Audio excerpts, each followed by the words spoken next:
Retour sur ce Mediapart Live qui est consacré à la liberté de l'information. Libérons l'information. C'est le dernier, troisième plateau de ce Mediapart Live fait en partenariat avec Reporters sans frontières. Reporters sans frontières qui a désigné l'ordre du jour, comment les oligarques font leur shopping dans les médias, non seulement en France, mais évidemment dans le monde entier. Alors là, maintenant, c'est comment? On va essayer de positiver avec 5 intervenants. Valentine Auberti. Valentine, vous avez aussi travaillé à Mediapart, je le rappelle. Vous êtes dans l'univers maintenant du reportage, de l'enquête et des investigations dans la télévision. Et vous êtes, ainsi que des collègues et consoeurs de Mediapart, au cœur de ce collectif « Informer n'est pas un délit » qui, justement, tente de résister avec des propositions. En face de vous, Maxime Lelon. Vous êtes cofondateur, comme on a parlé des jours, Mediapart accueille ici. Vous êtes des jeunes qui avaient créé récemment un nouveau site d'information qui d'ailleurs dit, c'est sa baseline, comme on dit, son motto, différencier l'information de l'actu. L'actualité en continu, ça s'appelle 8e étage. Et vous allez nous expliquer comment vous faites campagne pour ne vivre que de vos lecteurs, que de vos abonnés. En face de vous, Jean Stern. Alors Jean Stern, vous avez aussi enseigné à beaucoup de journalistes et vous êtes maintenant, je crois, à Amnesty International. Et par ailleurs, dans ce moment-là, vous avez fait ce livre qui décrivait comment les patrons de la presse nationale nous ont entraînés à la faillite. Le sous-titre de ce livre, à la fabrique, c'est « Tous mauvais ». Donc vous allez nous expliquer comment nous, on peut être bons sans avoir besoin de leur argent, n'est-ce pas? C'est bien cela. Et en face de vous, Julia Cagé, qui est économiste, universitaire, chercheuse, et qui a fait événement en 2015 dans cette collection de La République des idées, en proposant une voie à la fois juridique, capitalistique, de société de presse à but non lucratif, rejoignant ce que nous avions un peu lancé en l'air Mediapart en 2014, en reprenant un vieux combat des sociétés de journalistes de Jean Chebel, cette expression société de presse à but non lucratif, sauver les médias, capitalisme, financement participatif et démocratie.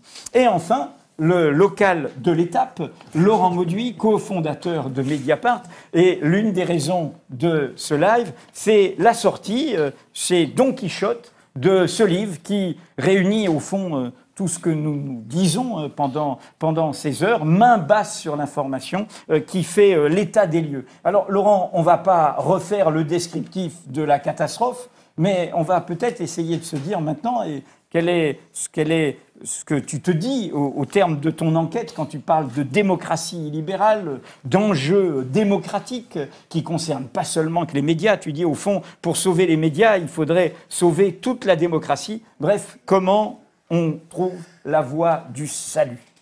À mon avis, quand on est journaliste du nez sur le guidon de l'actualité et qu'on repense à l'histoire longue de la démocratie, il y a une chose qui est assez réjouissante, que l'on constate assez vite, c'est que dans tous les moments de bouillonnement démocratique, la question de la liberté de la presse et de son indépendance est posée tout de suite. Quand on fait le fil de l'histoire, dès le 15 juillet 1789, le premier débat qui émerge, en plus du débat social, c'est la question début de débat, de confrontation entre Camille Desmoulins et Robespierre sur la liberté de la presse.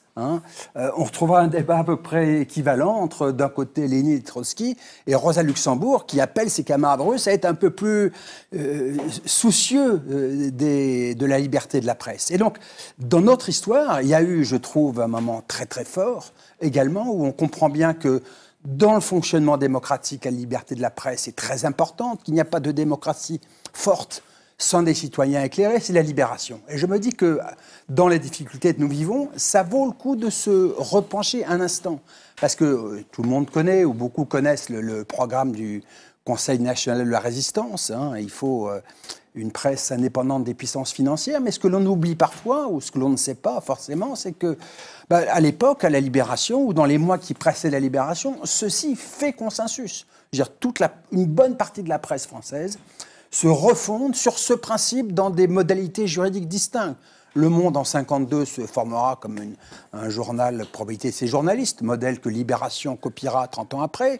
Le Dauphiné libéré, qui a son fronton cette formule, un journal libre pour des hommes libres, se fonde sous la forme d'une coopérative ouvrière, comme le Parisien libéré. Parenthèse, le Parisien libéré, à l'époque, est issue, la coopérative, ce sont des gens de la résistance issus de la démocratie chrétienne, c'est-à-dire y compris une fraction de la droite défend avec acharnement. Il y a des très beaux textes de démocrates chrétiens de l'époque qui disent la seule presse possible, libre et honnête, c'est la presse indépendante. Et donc du coup, quand on voit l'histoire que l'on a vécue, il y a une dilution progressive de ce principe. Et ce qu'on a vécu là les 3 dernières années, c'était une brutale accélération avec le séisme dont vous avez parlé tout à l'heure, Drahi, Bolloré, Niel. Et donc je pense que le cœur du débat, si on a envie de rêver un peu, c'est de dire oui, il faudra une refondation démocratique en France. On le voit bien pour plein de raisons, mais que l'un des volets, l'un des rouages décisifs de cette refondation, ce sera dans des modalités dont on peut parler, parce qu'il y a plein de propositions sur la table, mais renouer avec ce principe. Il n'y a pas de presse honnête, durablement, sans qu'elle retrouve un principe d'indépendance. Donc ensuite, il faut discuter. Il y a plein de propositions à la table, mais à mon avis, c'est le cœur du sujet. Alors, vous parlez, Laurent Maudy, des propositions sur la table. Il y a même une proposition de loi au Parlement déposé par le président de la Commission de la Culture de l'Assemblée nationale, Patrick Bloch, adopté en première lecture à l'Assemblée nationale le 8 mars dernier.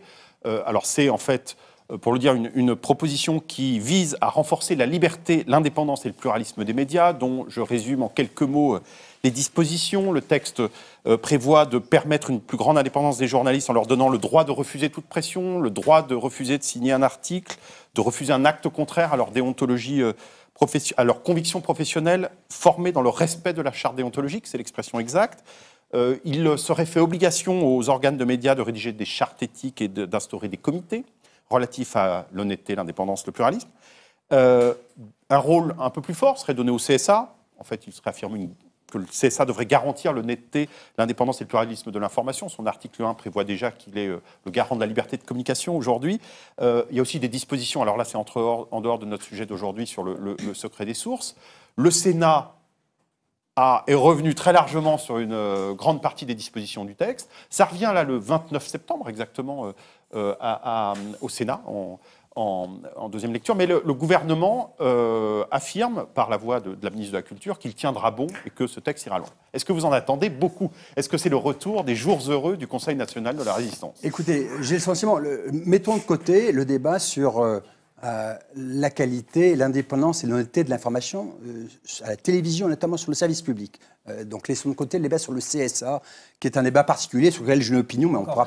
On a bien vu la bataille d'Élise Lucet récemment au cœur du service public, bien sur sûr, l'enquête sur Big Malion. Bien sûr. Où le nouveau nommé, M. Field, était prêt à dire, pendant la campagne électorale des primaires, je le rappelle à droite, il ne faut pas d'émissions qui dérangent. Bien sûr. Non, en clair, j'ai le sentiment que le problème de la qualité de l'information se pose dans les mêmes termes, parce que je pense que le service public a été très abîmé en certains endroits. Il y a des poches de résistance, Élise Lucet l'a montré et a obtenu une victoire, mais quand vous regardez le service public, je prends juste un exemple à titre d'illustration, c'est l'information économique. Tous les chroniqueurs économiques sur le service public, télé, France Culture, France Inter, France Info, viennent de journaux proches du patronat. Bon. Alors cette loi, moi le sentiment que j'ai, c'est que il y a des petites mesurettes ou des petites mesures qui vont dans le bon sens, mais le cœur des dispositifs que l'on pouvait attendre ne sont pas au rendez-vous. Je prends juste un exemple. L'immense vague de concentration que l'on vient de vivre, il y a eu des amendements qui ont été déposés et qui ont été rejetés, ça a été balayé. Donc le gouvernement ne s'est pas mis en travers de ce séisme dont on parlait, Bolloré, Drahi, Niel. Par ailleurs, ce qui me semble, moi, le cœur du dispositif auquel il faut réfléchir, c'est trouver ce qui a été l'objet d'une commission auquel lui participait, un nouvel environnement démocratique à l'heure du numérique.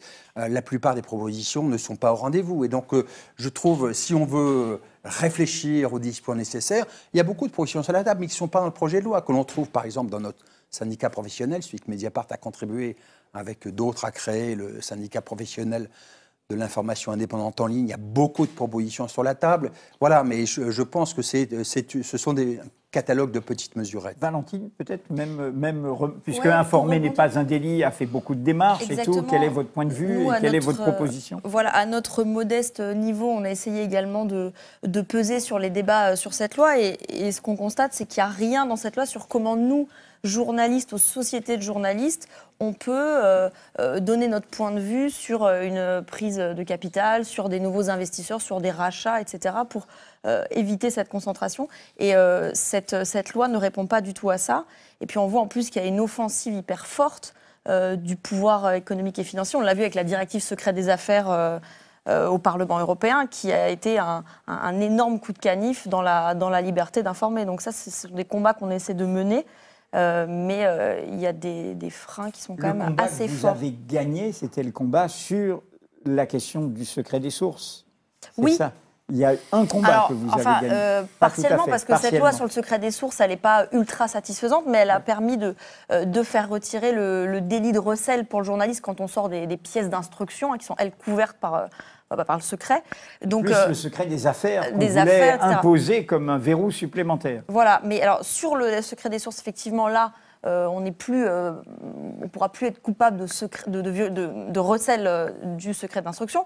En revanche, sur la directive secret des affaires, il y a bien eu des amendements qu'on a péniblement arrachés, mais nous, on demandait le retrait de cette directive parce qu'elle pose un fondement nouveau pour poursuivre des journalistes et des lanceurs d'alerte. Et le texte définitif prévoit effectivement quelque chose d'un peu plus protecteur pour le journaliste, mais pas pour le lanceur d'alerte. Et d'ailleurs, on l'a vu dans LuxLeaks, dans le jugement du tribunal, qui reconnaît Deltour et Allais comme des lanceurs d'alerte, mais qui explique qu'il n'y a pas de mécanisme. Tout le scandale sur l'évasion et la fraude fiscale. Le tribunal les reconnaît en lanceurs d'alerte, mais dit au Luxembourg, il n'y a pas de mécanisme de protection pour les lanceurs d'alerte. Il n'y en a pas non plus au niveau européen. Et là, je me permets quand même de citer le tribunal luxembourgeois qui dit que au contraire, la nouvelle proposition de directive sur le secret des affaires adoptée par le Parlement européen entend encore augmenter la protection du secret d'affaires. Donc on était déjà dans une situation où le secret d'affaires était très protégé et cette directive est venue donner encore plus de protection au secret des affaires. Donc ça, c'est quelque chose qu'on a à moitié gagné, je dirais même à 10% gagné. C'était très insuffisant et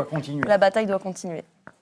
Julia réagissait beaucoup hors du cadre de l'écran au moment où on parlait de la proposition. Non, mais il n'y a rien de mauvais dans cette loi, mais elle ne va vraiment pas assez loin. Par exemple, Laurent soulignait qu'il n'y a rien contre la concentration dans le secteur des médias.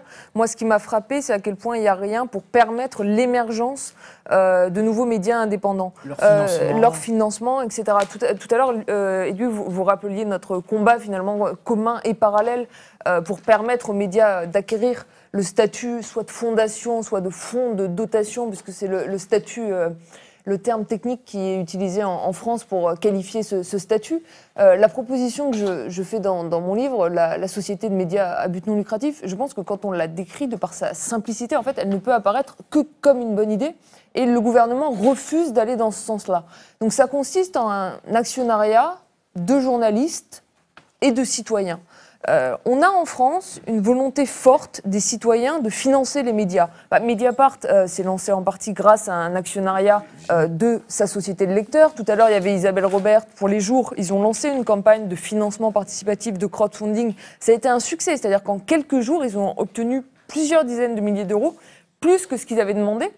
Et les gens font ça comme simples citoyens aujourd'hui, ils donnent de l'argent sans aucun avantage fiscaux et sans être considérés comme des actionnaires. Moi, je pense que ces donateurs qui aujourd'hui font du financement participatif doivent devenir des actionnaires des médias. Et comme actionnaires, ils pourront garantir l'indépendance des journalistes. Et je pense que derrière, l'État doit défiscaliser les dons aux médias qui produisent un bien public, l'information, en leur permettant d'accéder au statut de fonds de dotation. Et c'est quelque chose qui est logique, c'est-à-dire que d'un côté, on a un État qui nous dit on ne peut pas démanteler l'existant, ça coûterait trop cher, les empires sont construits. Donc permettons l'émergence de nouveaux médias. Et je pense que tous les exemples, avec Disclose, avec le 8e étage, ça a été aussi le cas avec Les Jours, montrent qu'en fait, c'est difficile pour des journalistes de créer un média indépendant parce qu'ils ne trouvent pas suffisamment d'argent. Mais justement, sur cette question qui est au cœur, on va le voir avec 8e étage, c'est-à-dire trouver suffisamment d'argent pour tenir. Prenez notre exemple, c'est le même avec les jours, et Dieu sait s'il y a eu un cimetière, notamment en région, c'est-à-dire qu'il faut du temps pour tenir, pour convaincre les lecteurs de dire « seuls nos lecteurs peuvent nous acheter, soutenez-nous, il y a une offre, il y a des contenus, il y a des journalistes, il y a une équipe ». Pourquoi ne pas faire, on parlait du Conseil national de la résistance. Le cinéma français existe et est maintenu par un dispositif qui est très ancien, qui s'appelle le CNC, Conseil national du cinéma. Il y a une taxe qui est sur comment on met des contenus, comment on va dans une salle de cinéma, comment on diffuse, qui fait que cet organisme, il est en partie indépendant, même si c'est un organisme public, il est d'intérêt public, et à partir de cet argent, il aide à la création du cinéma, au lancement de nouveaux films, il a des procédures, des commissions. Pourquoi, par exemple, ne pas se dire que M. Niel, M. Drahi et tous les autres possesseurs, M. Bouygues, ils ont tous des tuyaux. Et dans les tuyaux, ils mettent nos contenus. Pourquoi ne pas demander Pas tous. Nous avons ils choisissent de plus en plus. Ils mettent en cause le principe de la neutralité. Mais pourquoi ne pas demander, vu que c'est la révolution numérique, une taxe qui abonderait une institution qui, au lieu des aides directes à la presse, qui sont très corruptrices, très de conflits d'intérêts, permettrait d'aller dans votre sens pour financer tout ça? Pourquoi je suis parfaitement d'accord avec vous, ça serait une excellente idée. Je pense et je pousse de plus en plus pour qu'il y ait une branche média de la BPI. En France, on a une banque publique d'investissement qui refuse systématiquement de financer les médias au titre que les médias ne seraient pas innovants. Donc même si vous êtes un nouveau média en ligne avec un nouveau format, etc., vous n'êtes pas innovant du point de vue de la BPI. Elle n'a pas de culture démocratique, elle ne pense pas que c'est important pour oui, voilà, la elle pense que les médias ne sont pas importants. Elle agit comme une banque privée. Ils font du private equity, ils font du business. Ce n'est pas une banque à but démocratique. Oui, mais ça devrait être une banque à but démocratique. Il faudrait qu'il y ait une branche média de la BPI, ou alors ça pourrait être une institution créée ad hoc. Et il faudrait que les médias puissent aller auprès de ce guichet, demander non pas, là on va nous proposer un nouveau fonds pour les médias indépendants, ça va être 50 000 € au maximum. On ne crée pas un média qui a 10, 15, 20 journalistes avec 50 000 €. Il faut 2 ou 3 millions d'euros. Ça a coûté 5 millions. Voilà, vous le savez très bien, 5 millions d'euros sur 3 ans. Parce qu'on n'a pas suffisamment d'abonnés en 3 mois, à 0%. C'est comme ça qu'on crée des médias indépendants. Et si le gouvernement ne veut pas réguler sur la concentration, au moins qu'il permette l'émergence de nouveaux médias indépendants. On a de l'argent, on a plus de 800 millions d'euros d'aide à la presse, on a des entreprises qu'on devrait taxer, notamment les tuyaux, les télécoms, donc taxons-les. Prenons l'argent des aides, remettons les aides à plat. De toute façon, tout le monde s'accorde à dire que le système actuel ne marche pas. Ce qui ne veut pas dire qu'il ne faut pas mettre d'argent public, il faut mettre de l'argent public, mais mieux. Et permettons à des nouveaux médias indépendants d'émerger et d'émerger gros. Moi, je pense qu'une des catastrophes aussi aujourd'hui pour les jeunes journalistes qui essaient de se lancer, c'est aussi le cas avec 8e étage, c'est-à-dire qu'on vivote avec 1 ou 2 journalistes, donc il y a plein d'expériences qui se créent, souvent c'est innovant, il y a du contenu de qualité, puis ça s'effondre parce qu'en fait, avec un journaliste, on ne crée pas un média. Il leur faut 10, 15, donc il faut donner les moyens en France aux médias de se créer et de se créer de manière indépendante dès le départ. Et je finis là-dessus. Je pense que ça doit venir avec une contrepartie.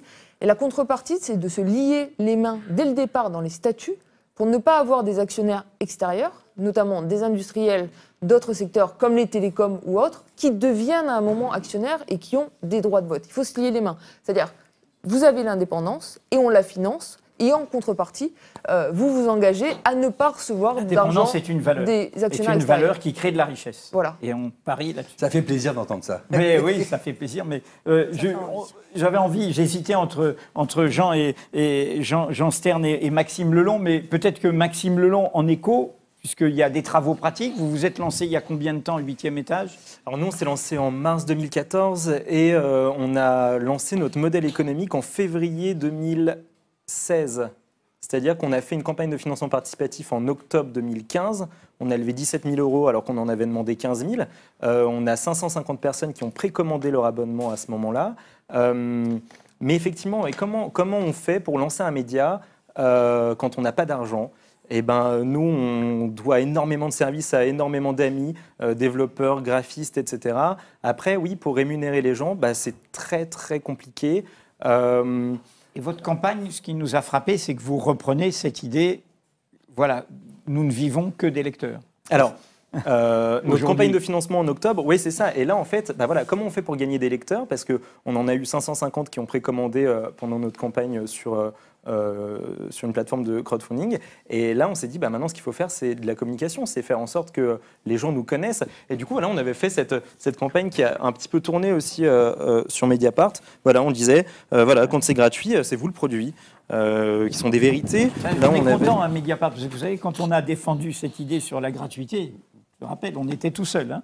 Oui, mais c'est ça. Mais 7 Français sur 10 sont prêts à payer pour de l'information. Exactement. Bon, venez, payez. Voilà. Ce soir, c'est 6 mois, 20 € sur Mediapart. On avait celui-là aussi, qui est un peu le 7 milliardaires contrôlent 95% de la production journalistique en France. Voilà. Lisez les 5%. Exactement. Ça, c'est une citation d'un jeune homme qui s'appelle Fabrice Arfi, que vous connaissez peut-être. Voilà. Mais voilà, donc oui, comment on fait on va avoir des instituts de financement comme l'IFSIC, qui est le seul institut en France. Qu'est-ce que c'est l'IFSIC pour ceux qui ne savent pas ? C'est l'Institut français du cinéma et des industries culturelles. C'est un institut qui, à la base, finance le cinéma en faisant des prêts ou des garanties de prêts et qui finance aussi les entreprises de presse, mais alors à des conditions très particulières. L'IFSIC, c'est propriété à 50% de la BPI, donc en fait, c'est la branche, entre guillemets, de la BPI qui financerait la presse, et à 50% de, et c'est écrit comme ça sur leur site, toutes les banques de France. Voilà, toutes les banques de France. Et nous, là, on essaye d'avoir de l'argent auprès de l'IFSIC, d'avoir un prêt. Donc, on a 2 ans de franchise et après, on commence à rembourser avec des intérêts de 4% fixes et 4% variables. Donc, ça peut monter jusqu'à 8% d'intérêt. Voilà comment on va faire pour vivre. Là, les 15 000 € qu'on a levés en octobre, on vit toujours dessus parce que je ne me rémunère pas. Mon rédacteur en chef adjoint, qui est français, basé en Pologne, ne se rémunère pas. On paye les pigistes mal. Les pigistes qu'on paye mal nous disent « on continue de travailler avec vous parce qu'on croit en ce que vous faites ». Et nous, c'est-à-dire que, en fait, moi, à chaque fois que je réponds à une proposition d'un pigiste, en plus de faire mon travail de rédacteur en chef normal, de dire super sujet, intéressant, je pense qu'on peut en faire tant de signes avec tant de photos, etc., il faut qu'à chaque fois, et c'est une mission c'est un engagement que je me suis donné, que j'écrive un paragraphe comme ça pour dire je suis désolé, voilà comment on rémunère les piges pour l'instant, voilà comment on peut les rémunérer, pas plus que ça, parce que voilà les conditions dans lesquelles on travaille pour l'instant. Le soutien public au journalisme, ce n'est pas une lubie politiquement connotée. Un grand intellectuel, essayiste, fameux journaliste américain, à l'instant, il suffit que je veuille le citer pour que son nom m'échappe, mais des années 30, considéré comme un grand inspirateur du libéralisme, affirmait qu'il fallait pour le journalisme un financement public, alors même qu'il avait vraiment une vision extrêmement libérale. Est-ce que c'est par ces moyens, Jean Stern, qu'on fera en sorte que les patrons soient moins mauvais, pour faire référence au titre de votre livre ? C'est des oligarques au départ, des oligarques, on voit bien ce qu'ils font au Maroc. Et aujourd'hui, l'histoire d'Aude Lancelin est quand même totalement exemplaire. C'est-à-dire que c'est la première fois depuis la Libération qu'une journaliste est licenciée pour délit de sale gueule ou opinion politique. Donc on est en train de passer des nouveaux stades. Or aujourd'hui, la question de l'argent est une question évidemment centrale parce que la question de l'innovation journalistique est une question qui est au cœur de nos pratiques aux uns et aux autres aujourd'hui. C'est-à-dire qu'on innove énormément d'un point de vue journalistique et dans plein d'endroits en France à de plein d'échelles différentes, y compris d'ailleurs, et avec des difficultés très grandes, à l'intérieur des groupes de presse eux-mêmes, à Libération, au Monde, on continue à innover malgré les difficultés éditoriales. Donc je crois que la question qu'il faut se poser, au-delà du statut, parce que le statut, on a déjà en partie des statuts. On a par exemple la société coopérative d'intérêt collectif, qu'on avait envie d'appeler société coopérative d'information citoyenne, qui permet de faire entrer des citoyens, de défiscaliser, d'avoir, comme dans toute coopérative, un homme, une voix, indépendamment de l'argent que vous mettiez 50 € ou que vous mettiez 100 000 €, des collèges spécifiques pour donner du pouvoir aux salariés, indépendamment des amis et des partenaires, etc., etc. Donc, on peut considérer qu'on a déjà des cadres. Mais par contre, on a un problème d'argent. On a un problème de trouver l'argent et de monter l'argent. Or, aujourd'hui, qu'est-ce qu'on voit ?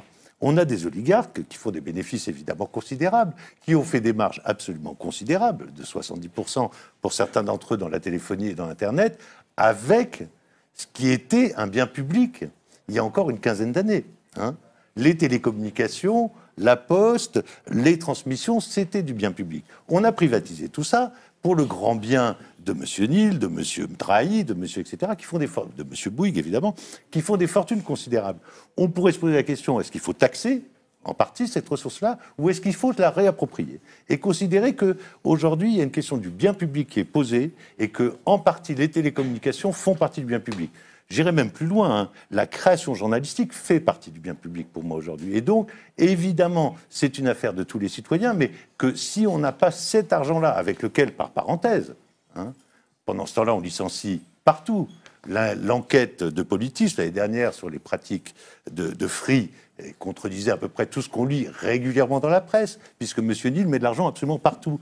Donc, plus ou moins, on se dit, bon, il ne peut pas être totalement un salopard, puisqu'il met de l'argent à droite, à gauche, au milieu. Méthodes à l'intérieur de l'entreprise Free, à oui, l'intérieur, dans les centres d'appel. Absolument, avec un mépris de classe, je dirais, pour ce qui étaient les salariés des centres d'appel. Ce que fait M. Drahi aujourd'hui, 5000 licenciements dans SFR, et allez hop, les rédactions on discute tous les jours, moi, avec des copains de l'Express, avec des copains de l'IB. C'est absolument dramatique, les conditions dans lesquelles ils travaillent. Le projet est là, c'est-à-dire les pressurer au maximum. Donc je crois que là, il faut se poser, parce que ces gens-là, en même temps, qu'est-ce qu'ils font de leur argent? Ils font tous des palaces, hein, aux Maldives, en Suisse, à Courchevel. À Zermatt. À Zermatt, absolument. 7. Pour ceux qui nous écoutent, ils ne savent pas, c'est le Drahi. lieu, la résidence de Drahi. Drahi. Il est en train de construire 7 chalets, j'ai oublié la superficie, mais genre 350 mètres carrés, qui seront vendus entre 20 et 50 millions d'euros pièce, chaque chalet. Hein. Donc, avec tous ces chalets, ça fait à peu près 300 millions d'euros, on pourrait déjà faire beaucoup de choses pour l'information en France. Donc la question de la propriété des compagnies de téléphone est très ouvertement posée aujourd'hui. Vous pensez, parce que là j'ai essayé de faire un peu l'avocat du diable, Ouais. disant bon ben on va faire la sociale, on va les taxer, bon mais dans les médias il faut lutter, il faut trouver. Bon, Ben oui. Donc c'est par rapport, ce que je veux dire c'est il faut essayer de résister, tout, il faut essayer de faire avancer juste des pour idées. en un mot. Peut-être que Valentine va contribuer sur ce thème. Qu'est-ce qu'on peut faire avancer? Ça fait quand même maintenant 4 ans qu'on voit ce pouvoir socialiste, qu'on tente les uns et les autres, avec courage et obstination, d'essayer de faire bouger les lignes sur le plan législatif. Et on voit qu'en gros, pour me permettre une expression vulgaire, on se ramasse la gueule à chaque fois.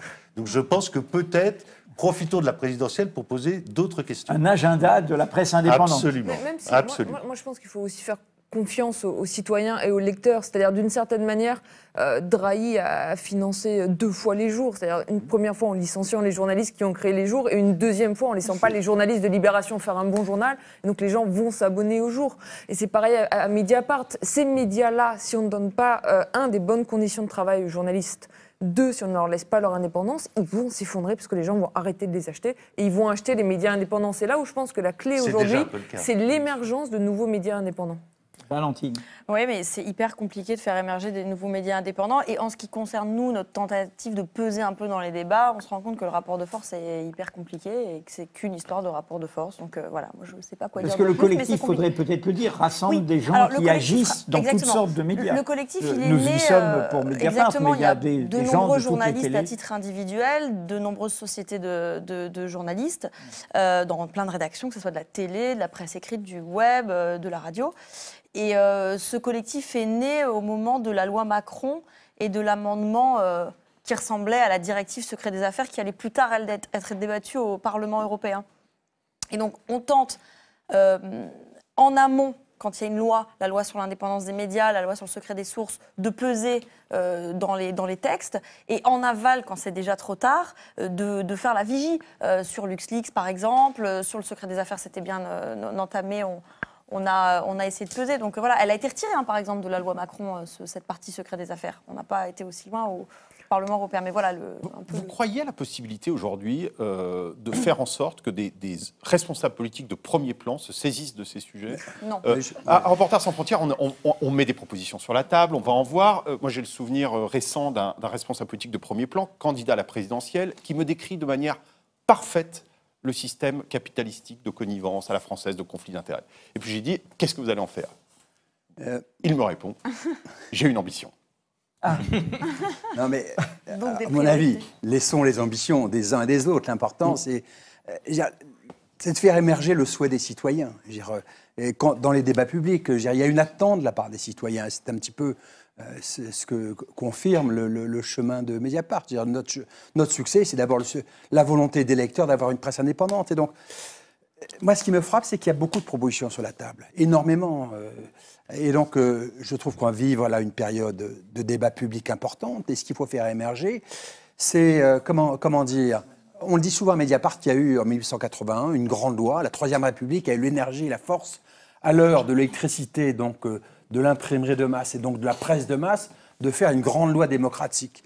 Et je pense que maintenant, à l'heure du numérique, l'ambition qu'on devrait mutualiser, faire émerger dans les débats publics, c'est faire une grande loi démocratique, garantissant le droit de savoir des citoyens à l'heure du numérique. Donc ceci intègre les idées de Julia, ceci intègre ce qu'a dit Valentine, c'est-à-dire lutter contre une directive sur le secret des affaires, garantir le secret des sources, trouver une forme pour créer une sorte de Freedom of Information Act à la française. Voilà, une grande loi démocratique à l'heure du numérique, donnant des droits nouveaux aux citoyens.